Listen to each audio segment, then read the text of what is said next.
From the heights, one can see the city destroyed with a giant crater on the ground. A young man is with his face dirty with blood, is holding a boy by the neck, about to throw a punch. The white-haired boy laughs and says he knew. He looks to the side and says that the protagonist is different from those useless ones. Looking at the ground, there are some bodies that appear to have been massacred in a fierce battle. The protagonist, with tears streaming and hatred in his eyes, tells him to shut up. Then the boy with a sadistic smile tells the protagonist to kill him because now he is the only one who can do it. But he refuses and says that he will not be the one to kill him. Next, he grabs the boy by the collar. And looking into his eyes, he says he promised his team that he would put him in jail so that justice would be done. As the rain falls, he says the boy will be punished by the law, but in his mind, the protagonist says that he still regrets not having killed him. Sometime later on TV, a photo of the white-haired boy appears with the headline that someone, the worst villain in history, was captured, but there were many deaths in battle. The presenter says that the villain who made the whole world tremble with fear was sentenced to death. And in the courtroom, there are several armed soldiers while Huang is imprisoned in a straitjacket. The TV lady explains that a device was used to suppress his powers, but he is with an unconcerned smile. He will be imprisoned in the 5th sublevel of the prison for cruel villains called Ruculus. A young man watches in silence as the presenter says that some of the heroes who fought alongside Ganyu died. Hearing this, the young man shows a bitter reaction. The presenter continues saying that the funeral for the heroes of equality will be held tonight while on TV. One by one, their faces are shown. The protagonist continues in silence with a somber expression. And before the TV lady says anything else, someone turns off the TV. Ganyu then looks back and sees a young man in uniform with a friendly smile saying that he should be lying down and not watching TV since he is still recovering. This is Gango Seo, the protagonist's brother and a prison officer at Ruculus prison. Ganyu calls him by name, and staring at his own hands, he begins to reflect. Then with a bloodthirsty look, he says he himself should have killed Huang. Gango says he made a promise to his companions, and in a memory, we see the leader of the heroes saying that their job is to save people, not kill. She continues talking to the rest of the group that they should not kill even if it is a terrible villain because even criminals have the right to be judged because they are also people. Ganyu comments that it sounds cool but asks what they would do if the heroes were killed. Then the captain asks him to promise that he will not kill anyone no matter what happens. He remains silent. Then in the hospital room, his brother says he agrees with her words. He says that only the law can condemn people, but it is agents like him who need to execute the sentences. He then shares confidential information that Huang will be executed next week and that he will be present. He assures that Ganyu did his job as a hero, but now he must leave the rest to the prison officers. Then he gets up from his chair and calls the protagonist to say goodbye to his companions. Going to the funeral, several bouquets and thank you letters were placed on the heroes' graves, while there were also protests in favor of the villain's execution. In front of the hero's altar full of flowers, Ganyu and his brother have sad looks.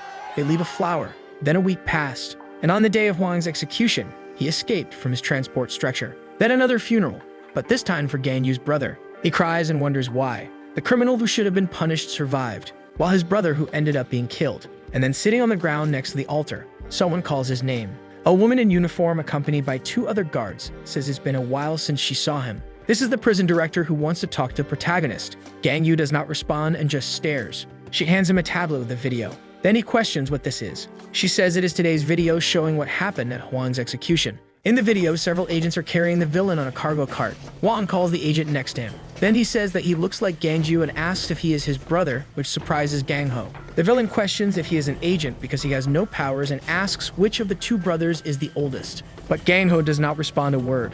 Huang then speaks again, and he asks the protagonist's brother how he feels about killing someone. Gangho is incredulous at the question, and the villain says that he is a prison officer and executioner. He bets that Gangho has already killed people and asks what the feeling is. The protagonist's brother remains silent, but Huang says he feels it is very easy. Gangho is again shocked by what the villain is saying.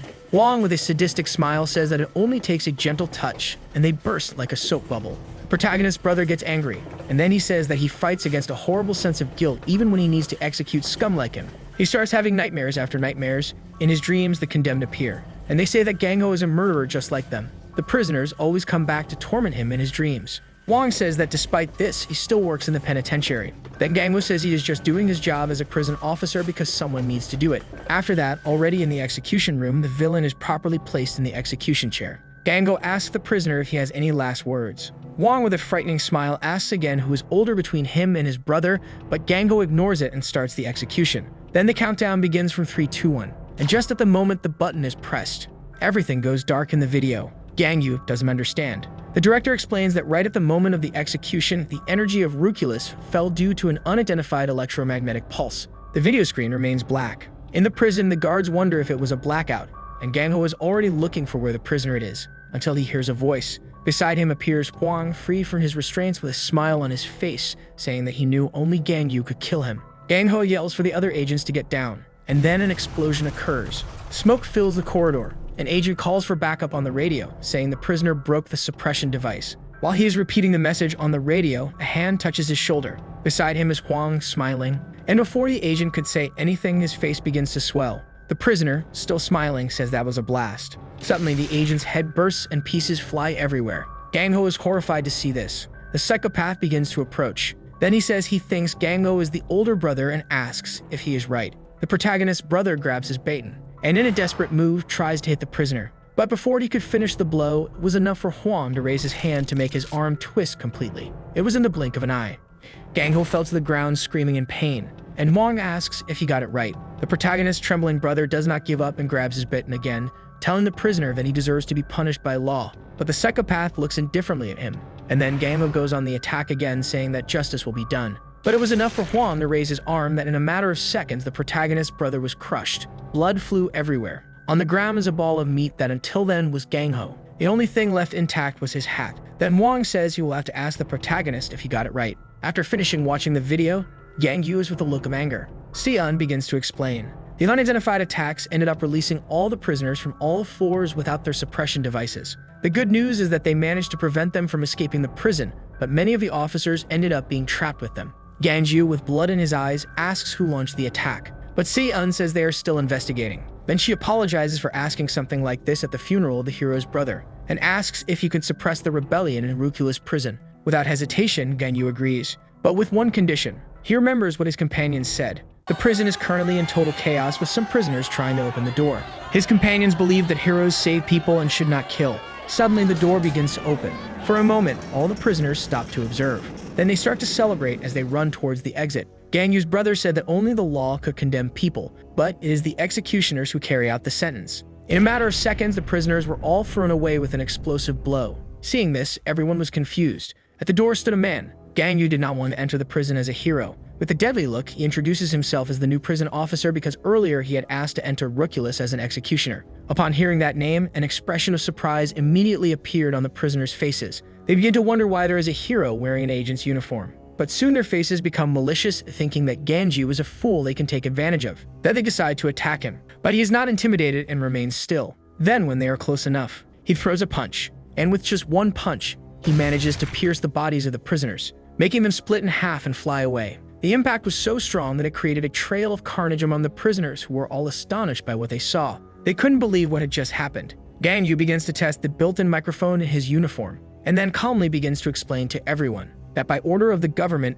everyone there from the ground floor, and each of the sublevels, up to the 5th sublevel, where Huang is located. Upon hearing the protagonist's voice, Huang gets excited, but Gang Yu only wishes to fulfill his brother's duty, and then he completes saying that all of them will be executed immediately. The prisoners can't believe what they heard. Soon they start to scream, asking what the hell he's talking about. But Gang Yu remains serene. Then he asks if they think it's unfair to die after having killed so many people. One of the prisoners in the back starts to complain. His name is Halida, and he killed 12 people, so he says he didn't kill that many. Another named Brooks, who was arrested for killing 7 people, says he has more fingers on his hands than the number of people he killed. A chubby one named Cade, who was arrested for child abduction, sexual assault, and homicides, says he killed fewer than 5 people. And then everyone starts to ask who he is to decide he's going to kill them and start asking for a lawyer, saying they are also human beings. Silent in the middle of the crowd, one of them seems to be devising a plan. He thinks they are making too much noise. His name is Choi Go-won, who was arrested for sexual assault and for killing 8 people. Choi begins to plan something while the agent is distracted with the other prisoners. Gang Yu remains serene in front of the complaints. Then Choi takes advantage of the shouting and quickly passes through all the prisoners without anyone noticing. But he sees out of the corner of his eye something approaching. It was Gang Yu's leg that hit a kick right in the face of the fugitive. Immediately, the other prisoners fell silent, and as Choi's body falls bleeding to the ground, the new agent says he will give them a choice. He says they can calmly lock the control device and return to their cells to wait for their execution. The second option is to die by his hands right there. The prisoners are afraid to hear that, but one of them curses the protagonist and asks what he's saying. Then he says that naturally the best option is the last one. He explains that they are going to die anyway, so it's better to die rebelling. And with a cynical smile, he asks if the terms of the negotiation are not irrational in that situation. But Gangju replies that it is not a negotiation because the last thing he can offer them is mercy. Immediately, all the prisoners begin to tremble for their lives and even come to question why a hero of equality is there. Some prisoners decide to use the control device again. The sarcastic prisoner begins to open his mouth with a glow coming out of it. Then he lets out a sonic scream, and this makes all the prisoners fall silent again. He raises his finger and calls for everyone to listen to him. Then he says that even if he is a hero of equality, there is no need to make a deal with just one strong man, because he has already managed to kill a second-class hero through teamwork, which leaves the other prisoners surprised and incredulous. Upon hearing this, the prisoners who were about to surrender begin to smile at the possibility of defeating the new agent. Then the prisoner with the sonic scream says there is no need to be scared and says they will kill him to regain their freedom. After hearing that, Gangyu realizes that he must be the leader of the trash that the officer had mentioned. In a memory, the director explains that Ruculus separates prisoners depending on the level of danger they represent. On the first floor are those who killed many people. There are more than 300 serial killers. Heading to the sublevel of the first floor are 100 who have put cities at risk. The second floor has more than 30 who put a metropolis in danger. And on the third floor are 10 people who put the nation in danger. The sublevel of the fourth floor has 5 people who put the continent in danger. And finally, on the sublevel of the fifth floor, there are only 3 people, including Huang, who have put the entire world in danger. Si-un asks if he thinks it's a lot, but says the number of people to deal with will be much smaller. Then she talks about the prisoners of the second sublevel. There are 2 young people there who use some kind of power that holds people by the head, and then order them to confess their sins. Already on the sublevel of the 5th floor, where Huan finds another girl who has freed herself from the restraints of the straitjacket. He holds a ball of meat in his hand and says he didn't know there was someone there, while the director explains to the protagonist that they are not very friendly with each other. The girl looks at Huang indifferently. He gives a sadistic smile and says he will be able to pass the time until Gangyu gets there. Then the director continues explaining that the first floor is unique. She shows a photo and says all the prisoners are united around that prisoner. In the photo is the prisoner who shouted his name is Hillason. He has a special ability that strengthens comrades through the sound he emits. Back in prison, Gangju says the prisoner killed 7 people in a hospital and counting the heroine totals 8 people. But Hillason corrects him and says it was 10 people. Then with a malevolent smile, he says the heroine was pregnant with twins. The protagonist stares in silence. Then he calls the director on the microphone of the uniform and asks how strong the prison is because he will need a little strength, but she tells him not to worry because she guarantees that the prison will not collapse. The protagonist is relieved that he will not need to hold back his strength. Hillason says he is bluffing. He says the protagonist did nothing even when he was a hero of equality and bets that he captured Huang using his colleagues as bait. Then with a sadistic smile, he says he will send him to where his colleagues are. Then he activates his ability with a scream, ordering the other prisoners to kill Gangju. The prisoners begin to feel strengthened thanks to the ability. They feel they are overflowing with strength. Hillason calls all the prisoners from there and orders them to attack. But Gangju just kicks with a dark red aura, and all the prisoners are cut in half without even being able to reach him. Hillason and other prisoners were paralyzed to see that he doesn't understand what just happened. In a matter of seconds, all the prisoners who went on the attack were shattered on the ground, and this leaves Hillason terrified. Without wasting time, Gangju begins to launch his next attack. He raises his leg high and stomps on the ground with force. His energy looking like lightning attacks all the prisoners, throwing them up. The impact was so strong that it reverberated throughout the prison. Somewhere inside his cell, a prisoner with a mask on his face is startled to hear the bang and immediately recognizes that Gangju is there. The prisoners were thrown up with that attack. Everyone was screaming as they fell. But look him up. Gangju is coming from above with energy emanating from his hand about to punch. His hand turns into a claw as he begins to activate his ability mode. Upon hearing this, the prisoners scream and try to attack him to stop his blow. But Gangju activates mode 1 of his ability. An array of energy pierces all the prisoners at the same time, forming a web of death. In a matter of seconds, the prisoners were cut in half. Hillason didn't even have time to react. He couldn't believe it. With a single attack, Gangju left a pile of bodies behind. The prisoners had been slaughtered. Then the protagonist gives the report over the microphone. All the prisoners on the first floor were executed, so he will proceed to solitary. Gangju wonders how many people were killed. He no longer knows if they were dozens or hundreds. In a corridor, he finds 2 more prisoners and orders them to choose. Either they put on the suppression device or they will be killed right there. The strong prisoner is outraged by this, and then he goes to attack him. But it only took a kick to explode the prisoner's head, while Gangju, unconcerned, remembers that Si-un said there were about 300 prisoners on the first floor. The other man is frightened to see the way the other prisoner was killed, and immediately says he will put on the device. Gangju tells him to pick up the device. The man extends his hands with a look of fear and asks for the device. But he makes a sadistic smile and a purple energy ball appears in his hands. Then he fires an energy beam at Gangju and asks if the protagonist thought he would obey him. But after finishing his raid, Gangju is intact. One of the villains that his companion Tomei captured said he feels sorry for people who don't have physical type superpowers.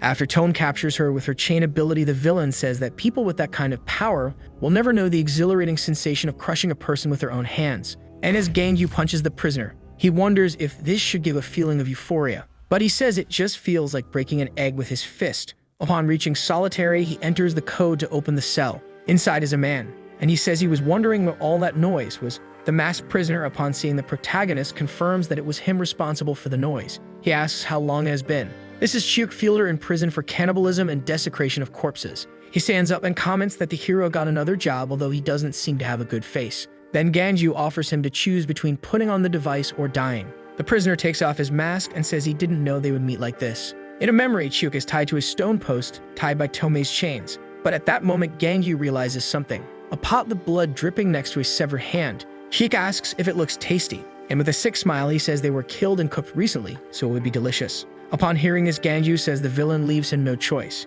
He already activates his power. His companions look worried, and Gangyu says he will have to kill the villain. But someone yells his name, the captain of the heroes. With a sad look, she says no. Gangyu walked away annoyed. She comments that he seemed very uncomfortable and the heroes decided to subdue him instead of killing. In the cell, Gangyu is already with his power activated and says that if he does not choose to put on the device, then he will consider that he chose death. The prisoner asks Gangyu if he knew why he killed so many people. But in a quick move, the protagonist rips off the prisoner's head and says he's not interested. But a voice continues to speak. Chiok is still alive and says he killed people, so they would remember him. Then he continues saying that when he kills someone, he becomes the most memorable person in their lives. And thanks to his power, he can use it to record his memory in the eyes of terrified victims, using his hallucination powers so they never forget him even in death. And the proof of this is that he remembers everyone he killed. Then he asks Gangyu if he should show each one of them. So Chiok begins to use his power to bring a girl, but before he could react, his arm is cut off with a quick blow. As his arm bleeds, Gangyu wonders if that's why he's a solitary prisoner. He forms a sword with his energy while saying he really wants to stop Chiok's chattering mouth. Then he comments that his power can't be fast enough to dodge Gangyu's attack. Chiok, before dying, asks the protagonist if he remembers how many people he has killed so far. Gangyu says he doesn't remember because trash like him don't deserve to be remembered. But he is surprised to see something. His fellow heroes appear in front of him. The captain looks at him with sorrow, asking him not to do that. Gangyu is speechless. His companions calling his name, and Chiok, nervous and with a sadistic smile, says maybe the protagonist will remember this. But while Ganju's companions call his name, he does not hesitate, and with a single blow cuts all the hallucinations, which then dissipate immediately.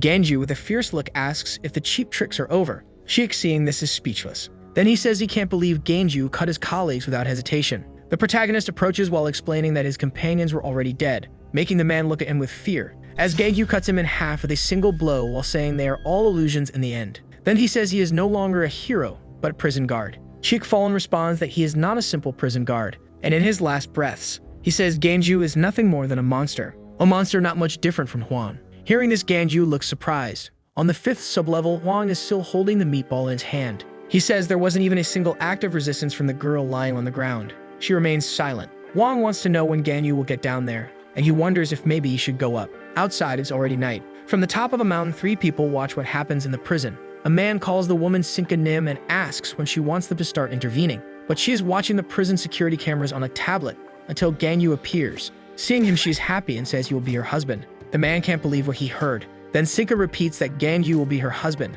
The man named Canis says Mrs. Sinka already wanted Huang as her husband. The woman on his other side is called Kado, and she agrees with Canis, saying that's why they launched the attack to save Huang. Canis says Ganju is a hero and an obstacle to human progress. The woman who is watching says he was a hero, but now doesn't seem to be one. Canis and Kato say she has to choose only one because polygamy is a crime, and Sinka is undecided about which of the two to choose. Then, with an excited look, she decides she will choose the one who survives. With a smile, she wonders which of the two it will be. In the cell, the director appears to congratulate Ganju on his work. After seeing the fallen bodies, she comments that he didn't waste time and cleaned the first floor in an instant. Then she suggests that he rest a little since the prisoners will become exponentially more powerful, but Ganyu denies. He wants to go down immediately, so he asks her to open the door.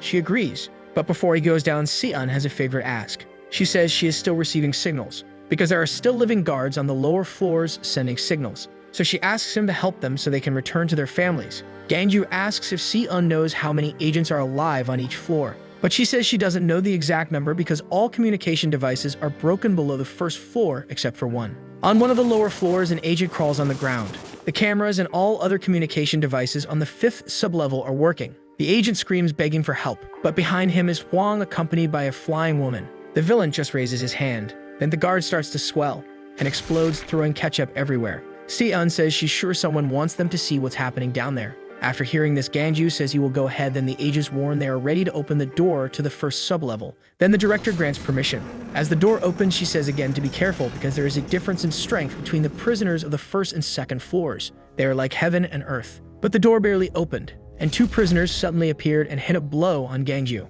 One of them calls him an idiot, and the other asks if the fastest is the winner. Immediately, Ganju begins to be shot by several prisoners. They were already prepared because they knew the protagonist would go there. Seeing this, the director is worried about Ganju. But right in front of her, a prisoner appears saying she should worry about herself because she also has her own problems. He notices something when he sees her up close. Then seeing that she is the head of the guards, he grabs her by the neck and says it's a rare opportunity. He says he always wanted to take that presumptuous look off her, and he wonders what he should do. Then he yells to the other prisoners, saying whoever catches the director first will have an opportunity. But he soon loses his speech when he looks back. All the prisoners were dead on the ground. He doesn't understand what happened. But when he looks up, Ganyu is coming from above with an energy-charged punch, and again with a single punch. He shatters the prisoner. The impact knocks the director to the ground. Then Ganju warns. He says for her not to go down to the next floor, because it's not safe. Si-eun, still somewhat surprised by the situation, agrees. But when Ganju is leaving, she calls him and says that the villain Tomoki captured by Toma is in isolation on the first sublevel. He says he knows and goes ahead.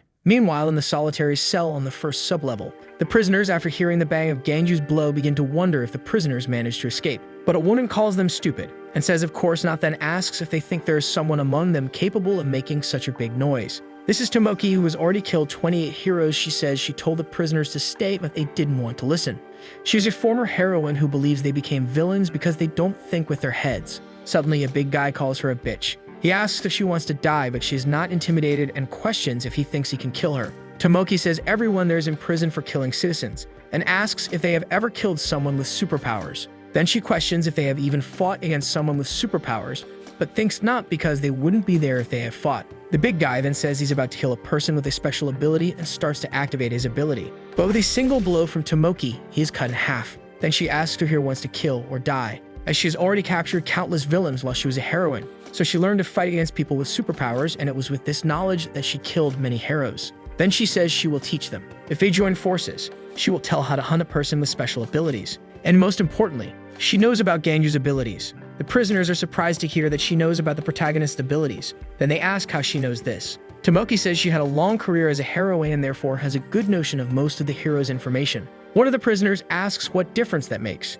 He says that Ganju was part of the equality group, which was only made up of first-class heroes, and that is different from a third-class hero like her. Hearing this, Tomoki laughs. Then she says that after Losa became leader of equality, there were reforms in the hero industry. She redefined the meaning of hero and forbade them from killing villains. In addition, she often set up teams to train together. And finally, the hero classification system was abolished. Tomoki then says that when Ganju became a member of equality, it was when the system was abolished. No one expected him to get in since he had no notable achievements, and there were even rumors that he had powerful connections. The prisoner says he has never seen Ganju fight, but by the short time it took him to clean the first floor, he must be at least a second-class hero or a level above them. Tomoki says the first floor was full of riffraff. She says that even they would be able to easily eliminate the prisoners from above. On that floor, all the prisoners had murdered over 1,000 people each, and the one with the most murders on his account is the one talking to Tomoki. Then she says she's not saying Ganju is weak because he is certainly strong, but she knows what his weakness is and therefore guarantees they can hunt him.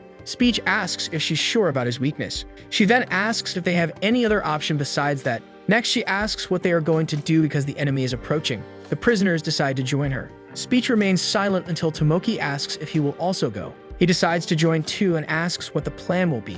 Centuries ago, when superpowers appeared in humans, researchers classified them into 3 main categories. The ability to transform or strengthen the body is known as physical type. The ability to create something out of nothing is the creation type superpower, and those not included in the other categories are of the special type. In prison, the prisoners stare at him, and there is Ganju walking calmly. A blue ray interconnects the prisoners by the eyes. This is Tomoki's ability, capable of allowing communication by brain waves, which also allows them to see what the other prisoners are seeing. She knows that Ganju's superpower is of the physical type like hers. Tomoki remembers when she realized she had discovered his weakness when she was still a heroine and saw him training. He was using a training robot, a robot made for combat training. Back in prison, Ganju again offers 2 options: either put on the suppression device or die. but a purple ray begins to shine from inside his cell, and a shot hits him, just like in training with the robot. Tomoki asked the prisoners to use the cell doors as a shield, so that users of creation special abilities could attack from a distance. A sequence of shots were fired. Speech says the protagonist is just taking the blows as Tomoki had said. She knew there was a reason for Ganyu not to dodge the attacks. The reason is because it wasn't worth it for him to dodge. So thinking about this, Tomoki added one thing to the long-range attacks, and suddenly Ganyu is caught by surprise. Several suppression devices were attached to him through the long-range attacks. From afar, a guy uses his ability to fix the devices. The plan seemed to have been a success. Earlier, Tomoki sent the prisoners to search the guards' corpses for devices. Speech says they are devices from the first sub-level and asks if they will work on him. But Tomoki says that 10 of these should be enough to suppress a second-class hero and 15 for a first-class hero. Then she gives this task to Million, who has the power to attach an object to a target. Next, she says that just to be safe, they will attach 30 devices. Ganyu is full of devices on his neck, arms, and legs. Seeing this, the prisoners get excited. But there were 3 mistakes in Tomoki's strategy. The devices began to break. That was the first mistake. In a matter of seconds, Ganyu was released. The prisoners were without reaction, and right after he punched several prisoners into the air. The devices didn't work because Ganyu's strength far exceeds that of a first-class hero. Speech reports that all devices were destroyed, while Tomoki is speechless. After the attack, the surviving prisoners begin to run, and Tomoki passes on the message to prepare the next strategy. Then someone tells Ganyu not to move. A prisoner is using an agent as a hostage and threatens to kill him if the protagonist moves. Other prisoners are also holding 2 more hostages while trying to negotiate. But before they could finish talking, Ganyu uses his ability and launches a ray that pierces the prisoners, killing them and freeing the guards in a matter of moments. That was the second mistake. Despite Ganyu's power being in the physical type, it is also of the special type. And there was also the third failure. One of the prisoners calls the protagonist, says he will put the control device back on, and then asks for his life to be spared. But Ganyu kills him before he could finish speaking. This was Tomiko's third mistake, trying to use a strategy for someone to whom that strategy does not apply. Ganyu uses his power to attack all the prisoners around, even those who are far away. Then with an annoyed look, he says it's too late. From afar, Speech was following through brain waves. Seeing this, he becomes frightened, desperate, and asking Tomoki if there is another plan, but she ignores him and refuses to believe what just happened. He screams saying he shouldn't have believed her, but Tomoki continues to question why the devices didn't work even though there were 30. Speech says he will put on the controller, and she tells him to shut up. Then she gets angry and pierces his chest with an attack. Then she starts to ask who he thinks he is to raise his voice because they are not on the same level just because they are together. After killing Speech, she comments that she had more than enough to contain a first-class hero. But he managed to break everything, and frightened, she wonders why he didn't fight on the front line since he is so strong. None of that made sense to her. Suddenly there's a noise. A penitentiary agent was crawling. Noticing that he was seen, he starts to cry, desperately begging for help. Then he raises his arm about to attack him, but his hand is cut off. It takes her a while to understand, and behind her is Ganyu. Initially, he calls her a heroine, but soon corrects himself and calls her a prisoner, then asks if she has any last words. The woman starts to laugh nervously because she knows she's in trouble. Ganyu asks if those are her last words, but she asks if it's true that he is the only hero of equality still alive. When he confirms, she chuckles, and then asks if Tomei also died, but Ganyu remains silent. With that, Tomiko has confirmation that Tomei really died. She comments that she told her silly little sister not to become a heroine, then says she can't believe he killed so many people being part of equality, and asks if the other heroes know about it. She tries to provoke, saying he knows that Losa tried to change the hero industry, but wonders if she wouldn't be sad to know that he undid all her work. Ganyu stares at her for a while and says her last words were too long. A while ago, when Tomoki became a heroine, she felt there was something wrong with the hero industry. They hunted villains, and this gave immunity even when citizens were killed in the process, and they were above the law. In an alley, a thug holds a girl, pointing a knife at her neck when a hero arrives. He yells at the hero not to move, but in a single attack, the criminal is cut in half, which also ends up killing the girl. While the hero gives a malicious smile and says the mission was accomplished, Tomoki was called Bliss for a simple reason. She was walking hand in hand with her younger sister, who said she always helped her. That girl was Tomei, who said she was very incredible, just like a hero. Tomei had no superpower and depended a lot on her sister. But there was also something twisted somewhere in Tomoki's mind, because she agreed with Tomei, saying that she really is incredible with a somewhat arrogant tone. She had a job as a heroine, the job of saving people, but instead of feeling proud, she did it to feel a sense of superiority over others. Tomoki continued with her activities until she killed a villain for the first time during a mission, on her first murder. For the first time in her life, she felt an overwhelming sense of superiority that she had never felt before. Tomoki realized that for her, killing people was exhilarating. After that, she didn't stop killing anyone indiscriminately, whether villain or citizen, and even heroes. But Tomoki's favorite type of murder was killing her weaker colleagues. She loved the expression of surprise and the feeling of betrayal to the point of getting lost with the delight of that sensation. The expression of seeing a colleague begging to be spared. That left Tomoki on cloud 9, and she never got tired of that feeling, but no crime goes unpunished. Tomi found it suspicious that her sister came home late at night smelling of blood, so one day she decided to follow her. And in a dark alley, she witnessed a murder scene caused by her older sister. Tomi is astonished by that. Tomoki says she told her not to leave the house so late. Then she says there's no way, and with a sadistic smile asks if Tomi wants to join her. Her younger sister doesn't believe what she heard, and Tomoki says she'll do it alone. But Tomi screams, and then chains appear out of nowhere, which end up preventing Tomoki's hand. Tomi ended up awakening her ability. That was her first activity as a future heroine. After that day, Tomi became a heroine and continued to pursue her sister, who became a villain, until one day she finally caught Tomoki. When captured, she says that Tomi is no longer calling her sister, and that is sad. Then she says her power got stronger, but that's even sadder since her power is not physical type. She says those without physical abilities are really pitiful, but Tomi remains silent. It is at this moment that Tomoki says they will never understand how thrilling it is to crush people directly. And then she says her little sister will never understand her, but Tomi says she never had a sister like her. Back in the cell, Tomoki asks if her sister died without suffering. Then Ganju talks about when she felt in a battle against Hwang. She was in pain, and in her last words she asked her sister to save her. He says Tomi died looking for her older sister. Tomoki says she shouldn't have asked that.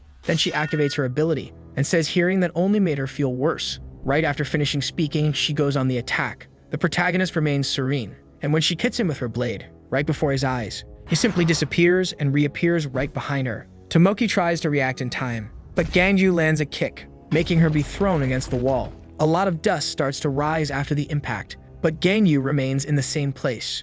Then from inside the dust, Tomoki emerges with another attack, but Ganju punches her stomach as a counterattack, making her spit blood, and then falling to her knees on the ground. Her ability even gets deactivated, while Ganju says that although she is a prisoner on death row, he is sad to have to kill someone from his teammate's family. Hearing this, Tomoki with a hopeful look asks if he could spare her. She even lowers her head and says he is a hero, but Ganju says he is no longer one. Despite this, she continues begging for him to spare her, grabbing his leg and saying she doesn't want to die. Hearing that he says this kind of situation now is something she must have seen several times frequently, then he asks what she did with the people who begged her. Tomoki, crying, lets out a nervous laugh, seeing that there's no way out. Then Ganju delivers the final blow.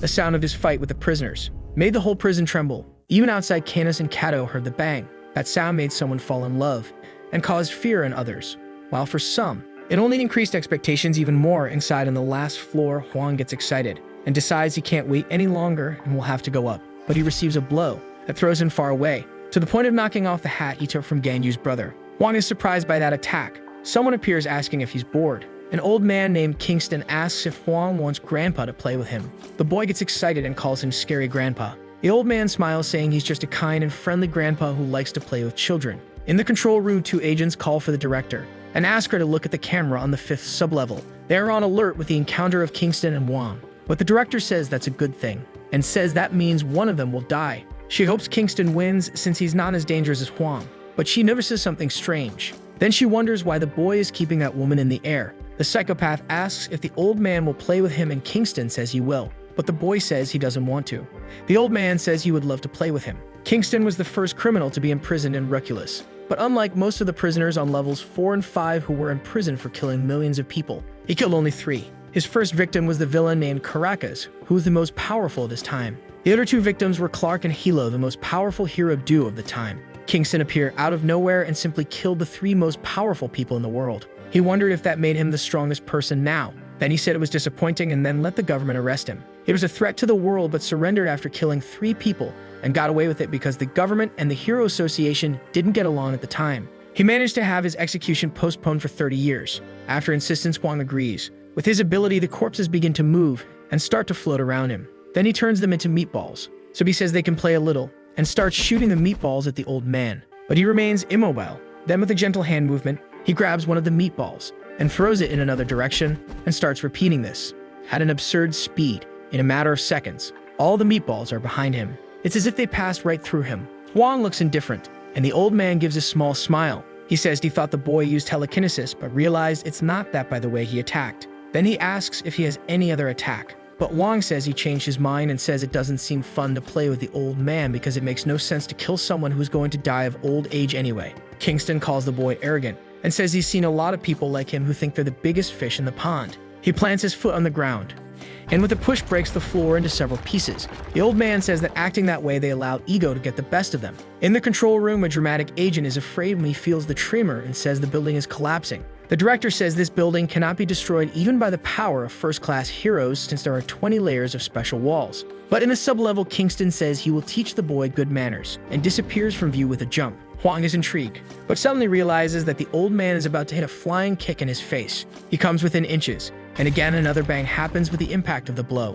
The whole prison shakes and the director can't take the agent's drama anymore. Even Ganju feels the bang. Seon asks who won the fight, and the agent says that's not the problem. In the sub-level, Hwang looks surprised. Then the agent informs that Kingston destroyed all the walls. Hearing this, the director says they are screwed. Hwang says he's like a living drilling platform and asks how many walls he broke. He even considers following Kingston, but someone behind him asks why follow an old man. The woman smiles. It's the same one who was watching from outside the prison. She says it will be more fun for Hwang to stay there and talk to her. The director can't believe what she sees. Hwang asks the woman who she is, and Sinka replies that he will know more about her if they talk. From the control room, the director wonders who the hell that woman is and how she got to the 5th sub-level. But before continuing the conversation, Sinka points to the camera and says the viewers can go away, and then turns off the transmission. The director is very irritated. Meanwhile, Ganju arrives at another door. He announces that he has cleared the 1st sub-level and asks the director to open the gates of the 2nd sub-level. The director tries to speak.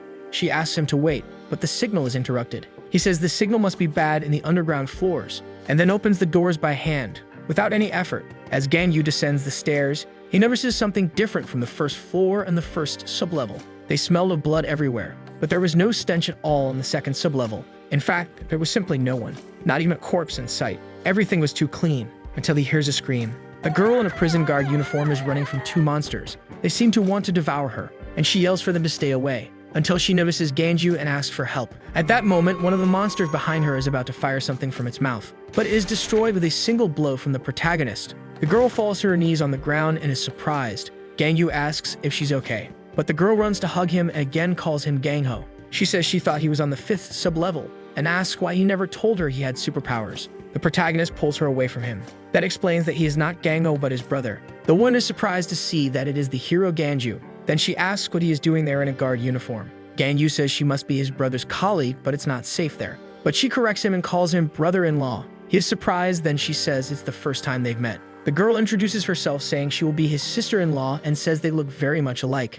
Ganyu is speechless. Meanwhile, in the solitary of the 2nd sub-level, a voice calls Mel. A person comments that there is someone outside, and the one agrees, then wonders how many sins the stranger has committed in his life. Mel then says the stranger killed her dogs. Then Meo replies that they will send the stranger to hell. Gangho's colleague says she only saw Ganju in photos. She comments that the protagonist looks much more handsome in person and introduces herself as Hong Jie. Ganju says his brother mentioned he had a girlfriend but never talked about getting married. Hong is a little embarrassed and points to her belly and says she's pregnant, leaving the protagonist surprised.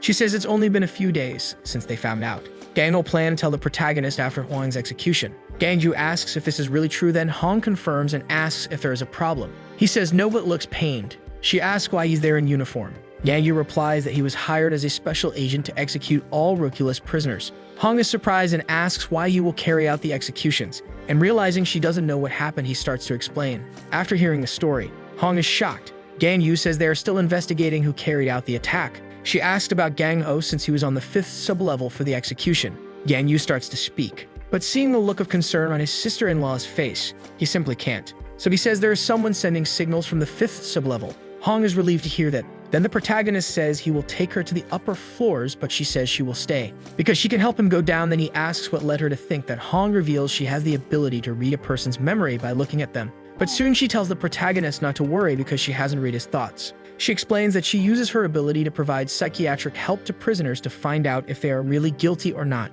Ganju asks how they can help him. Then she says the entire 2nd sub-level is under the control of Meal and Mal, 2 siblings in solitary who have special and creation-type powers. They have the ability to summon creatures, and when they hit someone's heart, it turns the victim into a puppet. All the prisoners on the 2nd sub-level have become their puppets, but Ganju says he already knows this information because they were disciples of Mongo. So he says he doesn't need information about them and tells her to go back, but she refuses again because some of the siblings' puppets are penitentiary agents. She says the protagonist will not be able to differentiate the agents from the prisoners since they all became puppets, but she can use the memories to identify them. Gang Yu sees no point in differentiating them because he thinks they are already dead for having been turned into dolls, but Hong says they are still alive and will return to normal once they are freed from the siblings' power.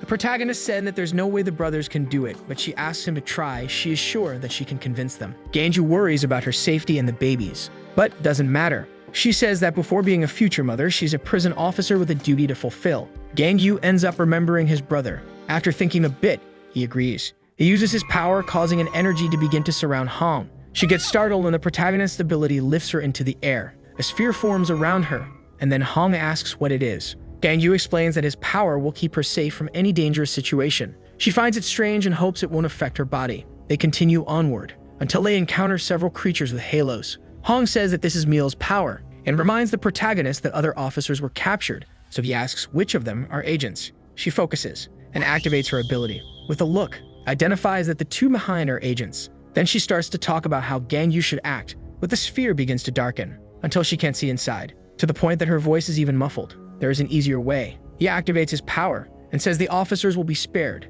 then uses his ability to restrain them. Meanwhile, one of the creatures advances to attack him, but it only took a punch to finish it off. Gang-yu says the prisoners will be killed because this is the easiest way to separate the two groups. The creatures advance to attack in a group, but with a punch they are stopped, and before they could react, Gang-yu kicks, and with his ability, pierces all the creatures at once. From afar, someone watches him through a crystal ball. They are the two siblings. Mel asks her brother what he thinks. She questions if he is stronger than their master, and if he is stronger than the leader of equality. Meal remains silent. Mel hugs him in fear, but her brother tells her not to worry, because it will not be easy for Gang-yu to kill them. Hong yells from inside the sphere. She asks why the protagonist imprisoned her that way, then he apologizes for not having warned beforehand. When she asks what happened, Gang-yu replies that the prison guards have been taken to quarantine for now, and all the prisoners have been executed. Hong doesn't understand, then says the execution devices are on the 5th sublevel, but Gang-yu says he executed them himself. He asks if there is any problem with that, but she asks whose idea it was, being answered that it was his own. Hong asks if the director agreed, and he confirms that she did. She is silent for a moment, and with sorrow in her eyes, she starts to say something but can't. Gang-yu says nothing. She asks if he's okay, then he says he just fulfilled his duties as a prison guard and asks if there's anything wrong with that. But Hong says of course there is. She argues that a guard's job is not to kill prisoners but to rehabilitate them. But before she could continue, Gang-yu says he's tired of hearing these idealistic speeches all the time. Things like what Losa or his brother said. He knows very well the result of pursuing these ideals. The prisoners took countless lives of innocent people. Now it doesn't matter anymore whether he is a prison guard or a hero. He realized that he should have killed those who gave up being human beings earlier. Hong is frightened to hear this, and says they are also human. But Gang-yu doesn't believe what he hears. Then he asks if she's really saying they are human. From the 2nd sublevel are all criminals who killed hundreds or thousands of people. For Gang-yu, they deserve to die. In the past, there was a lot of controversy over the existence of the death penalty because many people died unjustly. But he says that since she has psychic ability, then she must have felt how they felt. Hong says they all have their own stories, especially Mel and Meal. But Gang-yu says everyone in the world has one, including the victims, who also have their own stories. And lastly, he asks if it really matters if they are killed by him or executed by the death penalty. Hong tries to argue that the death penalty is only for individuals, but Gang-yu tells her to stop. He just wants her to stop talking, because if she continues, he will send her back, and will resolve the situation his own way. After this discussion, they continue forward, until they encountered another group of guards turned into creatures. Gang-yu asks her to say which are guards. After identifying them, he prepares. She looks at him with sorrow in her eyes, and says Gang-ho would be very sad if he found out what his brother was doing. Hearing this, Gang-yu gets angry. The creatures advance to attack him, but he doesn't move. One of them lands an attack right on the neck, but the blade broke without causing a scratch. Hong's words echo in his head, and remembering that, Gang-yu becomes increasingly possessed. While attacking, he reflects to himself that he always boasts, but feels angry and frustrated. In his mind comes the memory of Losa. He can't admit. Then comes the memory of his brother. While Gang-yu continues attacking the creatures, Hong is frightened seeing that, but he continues with the attacks. All the creatures advance at once. Some energy balls begin to form with his power. Gang-yu thinks about the frustration he carries, then activates mode 5 of his ability, and the balls hit all the creatures at once. He decides he will vent his frustration by killing the prisoners. In a matter of seconds, all the creatures were killed. Only a rain of blood remained, while Gang-yu thinks to himself that he will release his frustration even if it's just a little. From afar, Cinco watches him. Her eye appears to have some ability for this. She blushes and says he got even cooler. In the prison, Gang-yu continues moving forward, killing the creatures that appear, until they come across 3 prison guards transformed, but he notices something, and looking to the side, The door opens. From there emerge two people who say it's a pleasure to meet him. They are the two siblings, Mel and Meal. Gang-yu says he can't believe they came to see him on their own, comments that it will be less troublesome for him, and says it's also a pleasure to meet them. Hong tries to talk to them, but Meal asks why she didn't go see them since she should have been sent to heaven. Gang-yu tells them to deactivate their abilities, starts to accumulate energy in his hand, and says if they obey, they will have a painless death. Meal asks if there is even an option where they will not be killed. Gang-yu then explains that the prisoners of the first floor and the first sub-level had the option to use the control devices or not. He looks possessed and says the monsters on the second sub-level who killed countless people will have no choice but to die.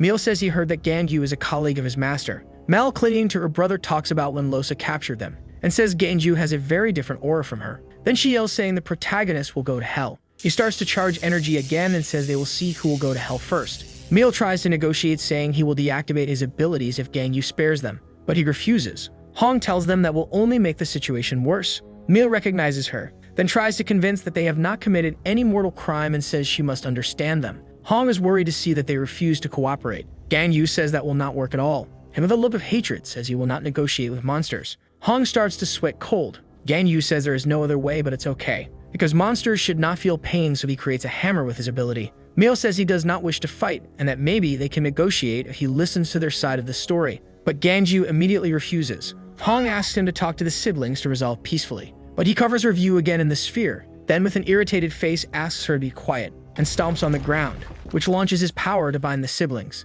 They scream in pain. Gang-yu comments on the means to torture a villain. He is very familiar with such methods, and he says he didn't know there would come a time when this would come in handy. Hearing this, the siblings become afraid. Male says talking doesn't work because the protagonist is not a human being. His sister says they are not monsters. After hearing this, Gang-yu is surprised. The two siblings he had captured were actually two transformed prisoners, but the voice of the siblings continues to speak in the background that they are humans with special powers. Gang-yu kills the two prisoners without hesitation. The siblings question why people call them differently. They ask what the difference is between them and others, and more creatures appear. But at the same instant, Gang-yu cuts off all their heads in the blink of an eye, while feeling extremely irritated. From afar, Male watches through the crystal ball, worried. Her brother is using the creatures to break the wall and asks if she needs help, but she denies. Gang-yu's defense is very strong. She creates a magic circle with her power and uses it on the crystal ball. Then a giant magic circle appears in front of the protagonist. Right after several giant creatures appear, this is the power of a summoner. But Gang-yu immediately lands a punch on one of the summons because for him, this is nothing compared to a real human being. He jumps and comes down, crushing the creature with a kick. It falls, causing a bang. The other summons surround him, but he activates his power, then with his red ray, and again cuts all the creatures with a single movement without suffering a single scratch. Mel is very worried to see that. She asks how long it will take, and Meal says there are still about 10 minutes left, but she says it won't be enough, and draws a little blood from her finger for a new summoning. But when she is about to use the crystal ball, a bang happens. The ceiling is destroyed, raising a lot of dust, and the siblings don't understand what happened. It was Gang-yu who just arrived. Mel already falls into tears, seeing that there is a huge hole in the ceiling. Gang-yu says that if he catches the siblings one by one, it will be the end of them, and tells them to deactivate their abilities so their deaths will be painless. Gang-yu stares at the siblings with a look of hatred. They look at the hole he made in the ceiling and wonder how many abilities he has. But Gang-yu approaches. Then he speaks again for them to deactivate their abilities. They are afraid, but Meal doesn't listen, and with a clap, creates some summoning circles above Gang-yu. He looks up. 4 giant angelic creatures have been summoned: Michael, Gabriel, Raphael, and Uriel. But at the same instant, Gang-yu activates his power, and with a single kick, leaves the creatures in pieces. The siblings didn't expect that. Meal is speechless, but again creates a summoning circle, but this time he brought prison guards. Then he yells for Gang-yu to stay away from them. Meal tries to negotiate using the guards as hostages, but Gang-yu interrupts him again, telling him to release the guards. The brother hears a voice, and looking to the side, Mel is crying, trapped by Gang-yu's power. The protagonist then says that if he doesn't release the guards, he will make his sister's death very painful. Saying this, the girl starts to scream in pain with Gang-yu's power. She screams for her brother, while she agonizes in pain and cries more and more. After seeing that scene, Meal agrees to release the guards. He only asks that in return he can talk to guard Hong, but Gang-yu again tells him to deactivate his ability. While the girl continues screaming in pain, he says he will only stop when Meal deactivates his power. Meal stays with his sister after having released the guards, both the guards and the prisoners. Everyone is without understanding what happened, but at the same moment, Gang-yu kills all the prisoners there. The siblings are frightened. Even the guards are surprised. Then they ask Gang-yu what is happening, but he only tells them to go back upstairs. They obey without questioning. Meal says that now that he has deactivated his ability, a protagonist should keep his promise. He says he will let the siblings talk to Hong. They are surprised, but Gangyu says it's better for them to go somewhere else first because that scene is not something a pregnant woman should see. Back to where guard Hong is. She asks what happened, but Gangyu says the job is done. After knowing that all the guards have been released, she asked about the siblings, and Gangyu says they wanted to talk to her before they died. Hong tries to say they can use the control device, but the protagonist tells her not to make him repeat. The monsters of the second sublevel who killed countless people will be killed by his own hands. Guard Hong is again astonished by that response, but Meal asks her if they really did something to be killed. He says they did nothing to justify their execution and asks her to say something about it. Gangyu asks her to be quick. She says the siblings' names and says they need to be killed. Upon hearing this, the siblings hug each other sadly. Hong tries to say something else, but in the end she ended up not being able to say anything else. Gangyu asks if they have anything else to say, but they say nothing. Then the protagonist says he will keep his promise. It's time to start the execution. Mel despairs and starts to beg for them to be spared. She clings to her brother tightly, but Gangyu goes to punch. A bang is caused, and after the dust settles, our protagonist is surprised, since their master has just appeared, creating a shield that protected them. The Mago, who was Gangyu's companion in equality, the siblings are surprised by that, and even Gangyu didn't expect that. Mago then asks what is happening there. Our video ends here. If you like it, leave your like. We'll see you next time. Bye bye.